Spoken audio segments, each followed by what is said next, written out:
Alors, chapitre 3, l'automa en lui-même, on y vient.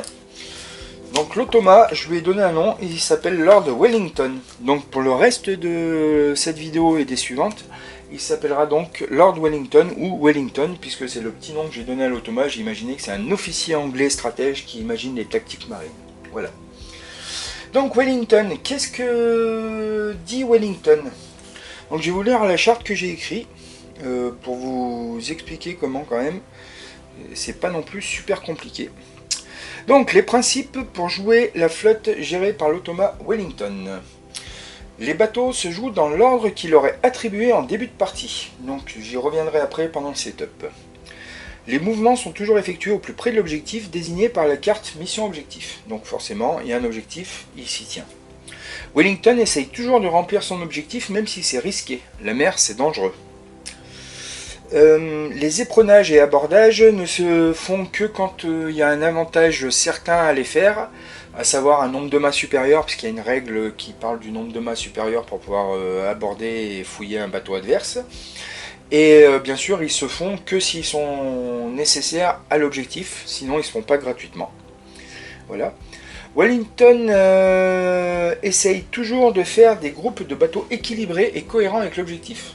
Donc, comme je disais tout à l'heure, s'il doit aller chercher un trésor, enfin s'il doit aller chercher 5 jetons de trésor sur 5 îles, et ben il essaye de faire 5 flottes s'il peut, enfin 5 groupes de bateaux s'il peut, mais sinon il en fait au moins 2 ou 3, avec un bateau capable de ramener des trésors, c'est-à-dire avec de la place en soute, un bateau bien armé pour le couvrir, et éventuellement un troisième bateau par exemple pour couverture ou aider à ramener les trésors en soute. Voilà. Puisque je vous rappelle que le but du jeu c'est d'aller d'explorer des îles pour ramener les trésors. Le jeu de base c'était ça, donc là j'ai un peu décliné ça plus large, je vais vous expliquer après, mais du coup voilà. Donc il fait toujours des flottes cohérentes pour, des groupes de bateaux cohérents pour réaliser ses objectifs. Wellington met aussi toujours des bateaux de vitesse plus ou moins équivalente dans ses groupes de bateaux quand ils se déplacent, histoire qu'ils se déplacent tous à la même vitesse.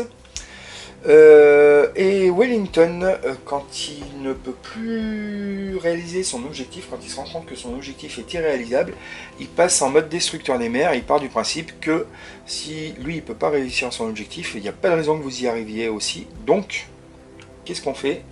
On détruit la flotte adverse. Donc ça c'est en dernier recours.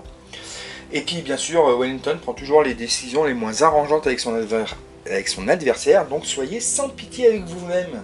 C'est le principe. Donc voilà, la charte de Wellington est quand même assez simple. Avec ça, plus les objectifs, les cartes objectifs qui détaillent un peu plus, et ben on arrive à gérer une flotte quasiment en entier.